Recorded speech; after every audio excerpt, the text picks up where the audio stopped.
வீட்டில் இருந்து அன்றாட பணம் எப்படி சேமிக்கலான்றது வாங்க பார்க்கலாம். வரவு செலவு கணக்கு எழுதணும். மாதம் பட்ஜெட் போட்டே ஆகணும். ஏன்னா பட்ஜெட் போட்டோம்னா தான் இவ்வளோ அமௌண்ட்டு வெளியே போகுது, இவ்வளோ அமௌண்ட்டு சேவ் ஆகுதுன்றது நமக்கு தெரியும். நமக்கு அது தெரிஞ்சிச்சுனா தான் அந்த காசை எதில் சேமிக்கலாம், இல்லை ஒரு சீட்டோ இல்லை இப்போ ஒரு கோல்டு காயின் வாங்குகிறோன்னு வச்சுக்கோங்களேன், நமக்கு ஒரு கிராம் சேர்க்க முடியும்னு வச்சுக்கோங்க. மாதம் ஒரு 1000 மிஞ்சுதுன்னு நினச்சிக்கோங்க. அந்த 1000 என்ன பண்ணணும், அப்படியே ஒரு கோல்டு சீட் ஏதாவது ஒன்றில் போட்டு வச்சோன்னு நினச்சிக்கோங்களேன். 11 மாதம்னும்போது இப்போ தங்கத்தோட விலை 6700. மினிமம் நம்மளால் ஒரு 1.5 கிராம் எடுக்கலாம். காயின் இருக்குது. மில்லிகிராமில் இருந்து கூட காயின்ஸ் இருக்குது. நம்ம சேர்க்கணும்னு நினச்சோம்னா நிச்சயமாக சேர்க்கலாம். இல்லைன்னா ஒரு வீட்டு பக்கத்தில் பண்டு ஏதாவது போடுறாங்கன்னு நினச்சிக்கோங்க, தீபாவளி பண்டு, பொங்கலுக்கு அந்த மாதிரி கூட நம்ம சேர்த்தோம்னா அந்தந்த பண்டிகை வரும்போது அந்த பண்டிகைக்குள்ள செலவை நம்ம அப்படியே மேனேஜ் பண்ணிக்கலாம். அன்றாடம் எப்படி சேமிக்கலான்னு பார்த்திங்கன்னா, இப்போ மில்க் வாங்குகிறோன்னு நினச்சிக்கோங்களேன், பால் வாங்குகிறோன்னு நினச்சிக்கோங்களேன். அந்த பால் ஆவினில் வாங்குங்க. ஆவினில் ஒரு பால் பாக்கெட்டு 25 ரூபா. இப்போ வேறு கம்பெனின்னு பார்க்கும்போது விலை ஏறிக்கிட்டே தான் போகும். இப்போ நம்மளால் போக முடியலன்னு வச்சுக்கோங்களேன், வீட்டுக்காரங்க இப்போ வெளியே போகிறாங்கன்னா ஒரு ஆவின் பக்கமாக வராங்கன்னு வச்சுக்கோங்களேன், 2 பால் பாக்கெட் வாங்கிட்டு வர சொல்லிடுங்க. 2 பால் பாக்கெட்டுன்னு வச்சுக்கோங்களேன், 2 நாளைக்கு மிச்சம். அப்போ 2 நாளைக்கு நம்ம வாங்க தேவையில்ல. ஒரு நாள் காலியானா அடுத்த நாள் அந்த பாக்கெட் நம்ம இன்னொரு பாக்கெட் ஓப்பன் பண்ணும்போது அவங்கள்ட்ட சொன்னோன்னு வச்சுக்கோங்களேன், வாங்கிட்டு கொடுத்துருவாங்க. நம்ம அன்றாட செலவுகள்லேருந்து சேமிக்கிறது ஈபி பில் மிச்சம் பண்ணலாங்க. நிறைய பேர் என்ன பண்ணுவோம்னா, ஃபேனை அப்படியே போட்டு போயிடுவோம். போட்டுட்டு அதை திரும்பி கூட பார்க்க மாட்டோம். ஒரு 1/2 மணி நேரம் 1 மணி நேரம் கழிச்சு வந்தோம்னா, அப்போ தான் நானுமே ஒரு ஃபேனை போட்டு வந்துட்டோமே அப்படின்ட்டு. டிவி அதேமாதிரி ஓடிக்கிட்டே தான் இருக்கும். ஆள் இருக்காங்களோ இல்லையோ, ரூம்லேயோ ஹால்லையோ டிவி ஓடிக்கிட்டே இருக்கும். யூஸ் பண்ணிவிட்டு அப்போயே அந்த சுவிட்ச் கொண்டு அமர்த்திடுங்க. நிறைய பேர் என்ன பண்ணுவாங்கன்னா, ரிமோட்லேயே அமர்த்தி அப்படியே வச்சுருவாங்க. ரிமோட்லேயே அமர்த்தி வைக்கும்போது டிவிக்குள்ளே அந்த கரண்ட்டு கனெக்ஷன் போய்கிட்டே தான் இருக்கும். திடீர்னு கரண்ட்டு போயிட்டு லோ கரண்ட்டோ இல்லை திடீர்னு ஐயா வருதுன்னு வச்சுக்கோங்களேன், திடீர்னு டிவி வெடிக்கிறது கூட சான்ஸ் அதிகமாக இருக்கும். நிறைய பேர் இப்போ ஸ்டெஃப்ளைசர் யூஸ் பண்ணுறோம். ஸ்டெஃப்ளைசர் இல்லாதவங்க அது தெரியாமல் நிறைய பேர் வீட்டில் போயிடும். அதுக்கு சொல்கிறேன், டிவியை அமர்த்தியே வச்சுருங்க. பார்க்கலையா நேராக போய் மெயின் சுவிட்சை அமர்த்திக்கோங்க. சும்மா ரிமோட்டில் அமர்த்துறது வேஸ்ட். அந்த கரண்ட்டு வேஸ்ட்டாக நமக்கு போகும். அதுக்கு சம்பாதிக்கும் போதே அதில் சேமிக்கிறது ரொம்ப ரொம்ப முக்கியங்க. ஏன் அப்படி சொல்கிறேன்னா, இப்போ நம்ம வீட்டில் 2 பேரும் வேலைக்கு போனாங்கனாலும் கூட ஒரு குடும்பத்தை மேனேஜ் பண்ணிடலாம். இப்போ ஒருத்தங்க தான் சம்பாதிக்கிறாங்க. அந்த சம்பாத்தியத்துக்குள்ளே நம்ம குடும்பத்தை மேனேஜ் பண்ணால் ரொம்ப கஷ்டம்தான்.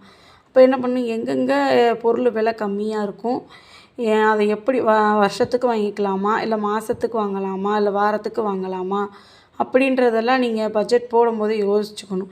இப்போ ஒரு மிளகா அப்படி அரைக்கிறோன்னு நினச்சிக்கோங்களேன், அது வருஷத்துக்கு அரைச்சி வச்சுக்கலாம்.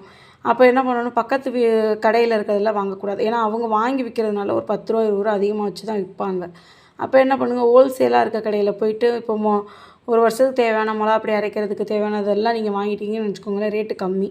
அப்போ வீட்டுக்கு தேவையான குழம்பு மிளகா அப்படி, கறி மசாலா, மஞ்சள் பொடி, அப்புறம் மிளகு சீரகம், அந்த மிளகா அப்படி அரைக்கிறதுக்கு வாங்கிட்டு வருவோம்ல, அதில் எப்படியும் கொஞ்சம் மிச்சமாக இருந்துச்சுன்னு வச்சுக்கோங்க, மிளகு சீரகம் அரைச்சி வச்சுக்கோங்க. குழந்தைங்களுக்கு இப்போ முட்டை சாதம் இல்லை ஆம்லேட் ஏதாவது போட்டு கொடுக்கணும்னா அதுலேருந்து நம்ம பிள்ளைகளுக்கு கலந்து டக்குன்னு செஞ்சு கொடுத்துக்கலாம். மிளகு பொடி கூட வாங்குறது நமக்கு கொஞ்சம் மிச்சமாகும். முடிஞ்ச அளவுக்கு பணத்தை கவனமாக இது பண்ணுங்கள். ஏன்னா நிறைய பேர் என்ன பண்ணுவோம்னா, நிறைய பேர் கவனமே இல்லாமல் இருந்துருவோம். 1 ரூபா தானே, 2 ரூபா தானே, இது என்ன பெரிய கஷ்டப்படணும் அப்படிலாம் பண்ணவே பண்ணாதீங்க. வீட்டில் ஒரு உண்டியல் வச்சு அந்த உண்டியலில் அந்த மிச்சமாகிற காயின்ஸ் எல்லாம் போட்டு வச்சுக்கிட்டே வாங்க. அது தேவையில்லை நீங்கள் நினச்சாலும் பிரச்சனையே கிடையாதுங்க. போட்டு வச்சுக்கிட்டே வாங்க. ஒரு மாதம் இல்லை 2 மாதம் எப்படினாலும் நமக்கு கைப்பிடிக்கும். அந்த 20ஆம் தேதிக்கு மேலே நிச்சயமாக வீட்டோட இதை எப்படி கொண்டு போகிறதுன்னு நம்ம யோசிக்கும் போது நிச்சயமாக தலைவலியே வந்துடும். அந்த டைமில் ஒரு பால் பாக்கெட்டு வாங்குறதுக்கோ இல்லை ஒரு மளிகை சாமான் காலியாகிடுச்சோ டக்குன்னு எடுத்து வீட்டுக்கு தேவையான பொருள் வாங்குறதுக்கு நமக்கு நிச்சயமாக அந்த உண்டியல் காசு உதவும். அதனால் உண்டியல் காசு தானே, என்ன ஒரு ரூபா 2 ரூபாயில் என்ன அப்படி சேர்ந்துற போதெல்லாம் நினைக்காதீங்க. நீங்கள் சும்மா போட்டு வச்சுக்கிட்டே வாங்க. அது நிச்சயமாக உங்களுக்கு ஒரு நாள் ஒரு பலன் கொடுக்கும். அதே மாதிரி என்னென்ன சேமிக்க முடியுன்றதையும் நம்ம கொஞ்சம் யோசிக்கணும். என்னால் சேமிக்க முடியும், நான் சேமித்து காட்டுவேன் அப்படின்னு நினைங்க. ஏன் அப்படி சொல்கிறேன்னா, நம்ம ஒரு முடிவு எடுத்து நிச்சயமாக நம்மளால் நடத்தி காட்ட முடியும் நம்ம நினச்சா மட்டும்தான் நம்ம கூட இருக்கவங்க கூட ஒத்துழைப்பாங்கங்க. இல்லைன்னு நினச்சிக்கோங்களேன், அது சும்மா சொல்லிக்கிட்டு இருக்காங்க அப்படின்னு நினச்சிட்டு போய்கிட்டே இருப்பாங்க. ஒரு சிலிண்டர் எடுக்கிறோன்னு நினச்சிக்கோங்களேன், அது 2.5 மாதம் எப்படியாவது யூஸ் பண்ணிடணும் அப்படின்னு. நான்லாம் என்ன பண்ணுவேன், டீ நிறையா குடிப்பேங்க.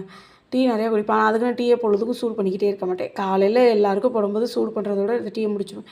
அடுத்து தலைவலிக்கு இல்லைன்னா ஒரு மாதிரி இருக்குன்னா டீ குடிக்கிறேன்னா என்ன பண்ணுவேன்னா, சமைக்கும்போது குக்கரில் சோறு வச்சேன்னு வச்சுக்கோங்க, சோறு இறக்கி வச்சுட்டு அந்த குக்கர் மேலே அந்த டீயை வச்சுருவேன். வச்சுட்டு ஒரு 10 நிமிஷம் 20 நிமிஷம் கழிச்சு 15 நிமிஷத்துக்கு சூடாயிரும். அப்படியே அந்த டீயை எடுத்து குடிச்சுப்பேன். அதே மாதிரி நிறைய வேஸ்ட் பண்ணாமல் அந்த வீட்டில் குப்பைன்னு இருக்கும் பாருங்களேன், அதை கூட நம்ம சேமித்து கடையில் போட்டோன்னு வச்சுக்கோங்களேன், நிச்சயமாக நமக்கு அது ஒரு பிரயோஜனம் தாங்க. நான் பால் பாக்கெட்டெல்லாம் சேர்ப்பேங்க, அதில் ஒன்றும் தப்பே கிடையாதுங்க. நம்ம குடும்பத்துக்கு என்ன சேர்க்கணும், நம்ம போய் திருட போகிறதில்ல, பொய் சொல்ல போகிறதில்ல, யார்கிட்டையும் போய் களவாட போகிறதில்ல கிடையாது.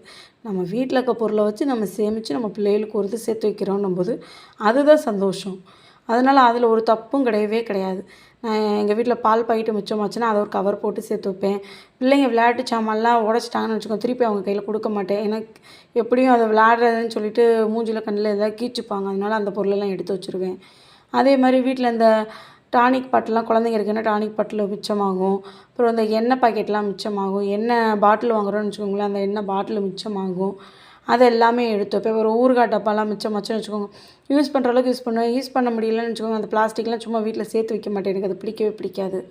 அதனால் அந்த பிளாஸ்டிக் பாக்கெட் அந்த டப்பாலாம் எடுத்து மொத்தமாக சேர்த்து வச்சுருவேன். அப்புறமேட்டு நோட்டு, பிள்ளைங்க யூஸ் பண்ண நோட்டு, புக்ஸு மிச்சமாயிருச்சு அந்த அந்த வருஷத்துக்குள்ளே முடிச்சுருவாங்க. அடுத்த வருஷம் அவங்க போகும்போது அதை அப்படியே தூக்கி குப்பையில் போடுறதுக்கு பதிலாக அதை அப்படியே எடுத்து வச்சுருவேன். அதே மாதிரி 2 மாதத்துக்குள்ள 1 மாதத்துக்கு ஒரு தடவை ஃபுல்லாக டீப் க்ளீனிங் வீட்டை பண்ணிடுவேன். இப்படி பண்ணும்போது நிச்சயமாக நமக்கே தெரியாமல் நிறைய பொருள், வேஸ்ட்டான பொருள் நம்மளே கை தவறி இப்போ ஒரு பிரியாணி வாங்குறோம்னு வச்சுக்கோங்களேன், அந்த டப்பா அப்படியே இருக்கும். இப்போது ஒரு மளிகை கடைக்கு போயிட்டு வந்தோம்னு வச்சுக்கோங்களேன், அந்த கவர்லாம் நிறையா கொடுப்பாங்க. கவர் கூட இப்போ எடுத்துப்பாங்கங்க. கிழிக்காமல் கொள்ளாமல் இருந்தால் கவர் எடுத்துப்பாங்க. அது மாதிரி குழந்தைங்க துணி எதுவும் சேராமல் இருந்துச்சுன்னு வச்சுக்கோங்க, நல்ல துணியாக இருந்துச்சுன்னா வீட்டுக்கிட்ட இந்த குழந்தைங்களுக்காக கேட்டு வருவாங்க, அவங்களுக்கு கொடுத்துருவேன். இல்லை குழந்தை கொஞ்சம் கிழிச்செல்லாம் வச்சுட்டான்னு வச்சுக்கோங்களேன், இந்த துணி எடுக்கிறதுக்கும் வருவாங்க. கைலாங்கல்லேருந்து எப்படி வராங்களோ அந்த மாதிரி பழைய துணி வாங்குறதுக்கு வருவாங்க. அப்படியே எடுத்து அவங்கள்ட்ட போட்டுட்டு, ஒன்று காசாக வாங்கினா காசாக வாங்கிக்கலாம், இல்லை நீங்கள் ஏதாவது பொருள் வீட்டுக்கு தேவையான பிளாஸ்டிக் ஏதாவது எடுக்கிறீங்கன்னா கூட எடுத்துக்கலாம். நான் அப்படியே போட்டுருவேன். எனக்கு தெரிஞ்சு 2 மாதத்துக்கு தடவை எங்கள் வீட்டில் மிச்சமான பொருளை போட்டதுனால 200 300 எனக்கு கிடைக்கும். அதை அப்படியே என்ன பண்ணுவேன், உண்டியல்லையே போட்டு வச்சுருவேன். உண்டியல்லையே அந்த காசை போட்டு வச்சுட்டு 1 வருஷம் கழித்து நம்ம பார்த்தோன்னு வச்சுக்கோங்களேன், நிச்சயமாக குறைஞ்சது 2000 கிட்ட நமக்கு அது கிடைக்கும். அதனால் அந்த காசை அப்படியே என்ன பண்ணுவேன்னா, குழந்தைங்களுக்கு ட்ரெஸ்ஸு இல்லை அவங்களுக்கு ஏதாவது பிடிச்சது வேணும்னு கேட்டாங்கன்னா அப்படியே வாங்கி கொடுப்பேன். எனக்கு அதுவே ரொம்ப சந்தோஷமாக இருக்கும். நம்ம பிள்ளைகளுக்கு நம்ம கையிலேருந்து சேர்த்து வச்சு வாங்கி கொடுக்குறோன்னும் போது அதுவே சந்தோஷம் தானேங்க. அதனால் அந்த மாதிரிலாம் நம்ம சேர்க்கலாம். ஈவி பில்லும் அதேமாதிரி நிறைய வர விடாமல் பார்த்துக்கணுங்க. நிறைய டிவி போடாமல். ஏன் சொல்கிறேன்னா, பார்க்கக்கூடாதுன்னு நான் சொல்லல, அதுக்குன்னு பார்க்கவே வீட்டில் இருக்க பொம்பளைங்களுக்கு இருக்க ஒரே என்டர்டைன்மெண்ட் டிவி தான். டிவி பார்க்கவே கூடாதுன்னு நான் சொல்ல மாட்டேன்.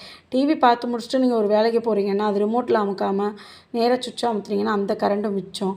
அதே நேரம் பால் பாக்கெட்டு ஆவினில் வாங்கினீங்கன்னா மிச்சம். மளிகை பொருள் வருஷத்துக்கு ஒரு தடவை வாங்குறதுக்கு பாருங்கள்.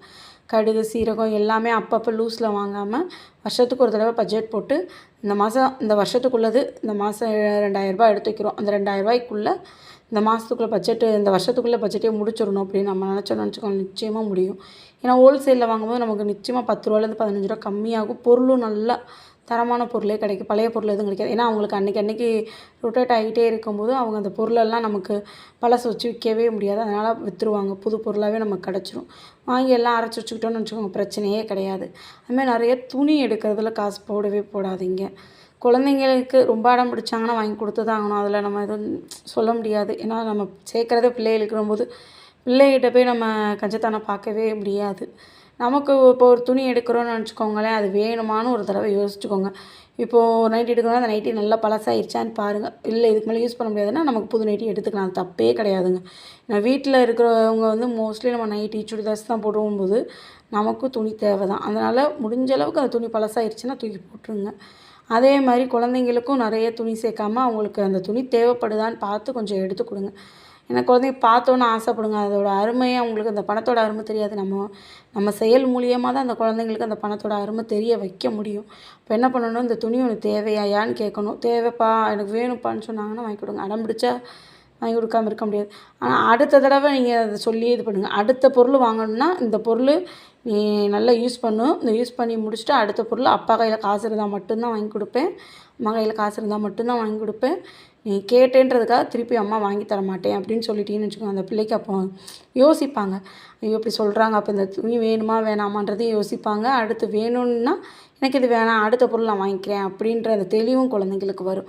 அதுமாதிரி முடிஞ்ச அளவு குழந்தைங்களுக்கு ஒரு உண்டியல் வாங்கி கொடுத்து டெய்லி ரூ. 1 இல்லை ரூ. 2 போட்டு அந்த பிள்ளைகளுக்கு பழகி கொடுத்தீங்கன்னு வச்சுக்கோங்களேன், சேமிப்பு பழக்கம் குழந்தைங்களுக்கும் வரும். இப்போ ஒரு ரூ. 5 ஸ்நாக்ஸ் வாங்குறாங்கன்னு வச்சுக்கோங்களேன், ஒரு ரூ. 2 ரூ. 3 முடிச்சிட்டாங்கன்னு வச்சுக்கோங்க, அந்த ரூ. 2 குழந்தை கையாலேயே அந்த உண்டியலில் போட வைங்க. அது ஒரு மாதிரி அவங்களுக்கு ஒரு ஆசையை தூண்டும். அதே நேரம் அவங்க சேர்த்து வைக்கணும்னு அந்த ஆசை வந்துடும். அப்போ நம்ம அதை அப்படியே பழகிடுவோம். குழந்தைங்க போட போட நீங்கள் என்ன பண்ணுங்கள், குழந்தைங்களுக்கும் தெரியாமல் ஒரு ரூ. 5 ரூ. 10 சேர்த்து சேர்த்து போட்டுக்கிட்டே வந்தீங்கன்னு வச்சுக்கோங்க, குழந்தை அந்த 1 மாதம் கழிச்சு 2 மாதம் கழிச்சு அந்த உண்டியல் திறக்கும் நிறைய காசு வைக்கும்போது சந்தோஷமாகவும் இருக்கும். அதே நேரத்தில் அந்த குழந்தைங்களுக்கு தெரியும், அப்போ இப்படி சேர்த்தோம்னா அது ஒரு சந்தோஷம், இந்த பழக்கம் நல்ல பழக்கம் அப்படின்னு புரிஞ்சுக்கிட்டாங்கன்னு வச்சுக்கோங்களேன், பிரச்சனையே இல்லை. குழந்தைங்களுக்கு ஆட்டோமேட்டிக்காக அவங்களுக்கு சேமிப்பு பழக்கம் நிச்சயமாக வந்துடும். நம்ம சொல்லிக் கொடுக்கணுன்ற தேவையே கிடையாது. அந்த குழந்தைங்களுக்கு ஆட்டோமேட்டிக்காக சேமிப்பு அவங்களே தொடங்கிடுவாங்க. அதனால் குழந்தைங்களுக்கு முடிஞ்ச அளவுக்கு சேமிக்க கற்றுக் கொடுங்க.